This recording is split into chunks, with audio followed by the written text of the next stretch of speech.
Someone opens their streaming app on a Friday night, scrolls for 20 minutes, and eventually gives up, closing the app without watching anything at all. A few years earlier, that same app seemed to know exactly what they wanted to watch within the first few rows of suggestions. Nothing about their taste has changed.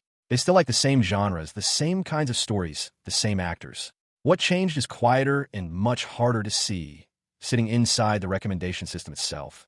And it has less to do with understanding what you'd enjoy and more to do with a subtle shift in what the algorithm is actually being optimized to accomplish. It's a strange thing to notice that the exact same person with the exact same preferences can feel genuinely well understood by a piece of software one year and completely misunderstood by it a few years later, even though their own taste never moved an inch. Recommendation systems get discussed publicly as if their only job is figuring out what a specific person would most enjoy watching, a purely personalized matching problem between a viewer's taste and a catalog of available content. And in the early years of major streaming platforms, that framing was reasonably close to accurate.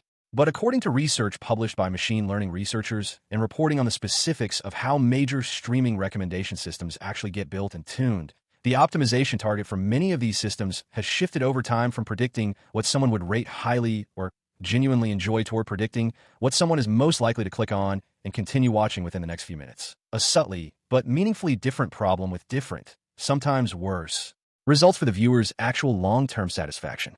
This shift rarely gets announced or explained anywhere the average viewer would ever encounter it, which means the growing gap between what gets recommended and what actually leaves someone satisfied tends to register only as a vague, hard-to-articulate sense that the algorithm just isn't as good as it used to be, when a more precise explanation is that it's optimizing for something subtly different than it once was.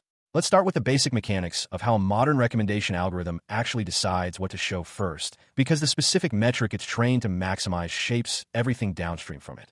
Early recommendation systems were frequently trained using explicit signals, star ratings, thumbs up or down, direct feedback from users about whether they like something after watching it.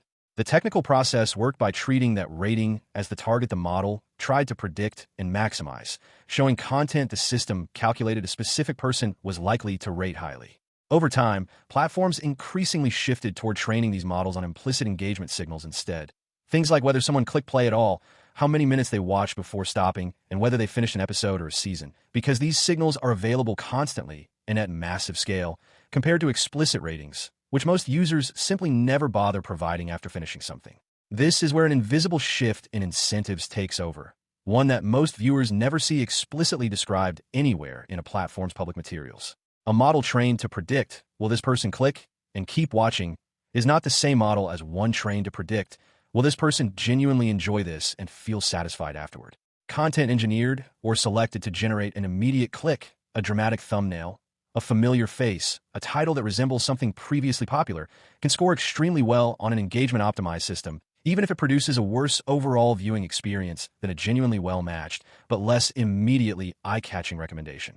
The system isn't failing at its actual job. It's succeeding perfectly at the specific metric it was built to maximize, which increasingly has become, keep this person on the platform for as long as possible right now, rather than make sure this specific choice leaves them satisfied later.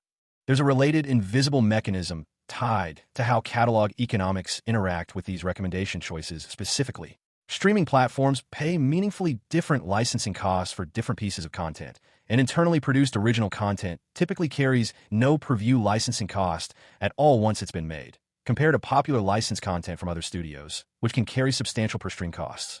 This creates a documented incentive for recommendation systems to be tuned in ways that favor surfacing a platform's own original content more prominently than pure viewer preference alone would suggest, not because viewers necessarily prefer that content, but because directing engagement toward it improves the platform's overall content cost structure. An optimization target entirely separate from viewer satisfaction that nonetheless directly shapes what appears in the first few rows of any given recommendation screen.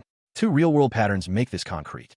Multiple former recommendation system engineers at major streaming and social media companies have described, in industry interviews and conference presentations, a specific internal shift over the past decade toward optimizing recommendation models primarily around engagement metrics like total watch time and session length, explicitly moving away from earlier approaches that weighted post-viewing satisfaction surveys more heavily, a change these engineers directly attributed to satisfaction.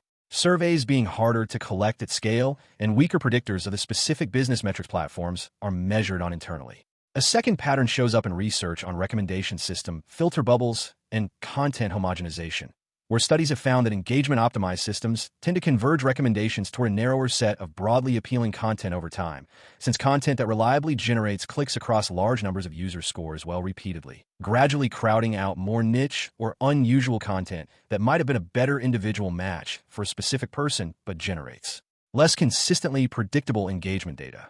This challenges the common assumption that a recommendation feeling worse over time reflects either a viewer's own taste becoming harder to satisfy or a platform's algorithm literally getting less technically sophisticated. In reality, the underlying models have generally become more sophisticated, not less. The issue is what specific outcome that sophistication has been pointed toward optimizing. The friction point isn't that these systems are broken or poorly engineered. It's that maximize watch time right now and maximize genuine long-term satisfaction are related but distinct targets, and a system relentlessly optimized for the first can produce recommendations that feel noticeably worse along the second dimension, even while performing exactly as designed according to its actual internal metrics. Zoom out.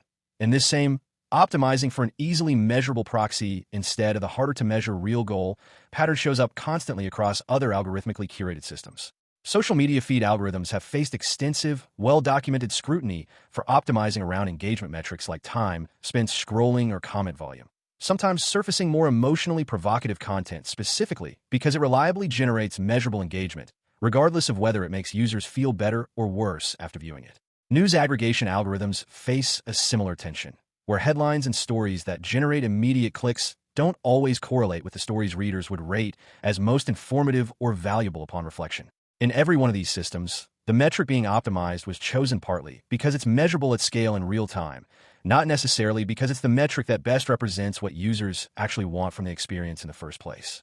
This is worth sitting with for a moment, because it means the gap people feel between what keeps me on this platform and what actually makes me glad I spent my time this way isn't a personal failing or an unreasonable expectation. It's a fairly direct, predictable consequence of building a system around whatever happens to be easiest to measure at massive scale, rather than around the messier, slower, harder to quantify thing people actually came looking for in the first place. So the next time a streaming recommendation feels noticeably worse than it used to, despite a viewer's taste staying essentially the same, it's worth remembering what that recommendation actually represents. It probably isn't a sign that the underlying technology has gotten worse or less capable.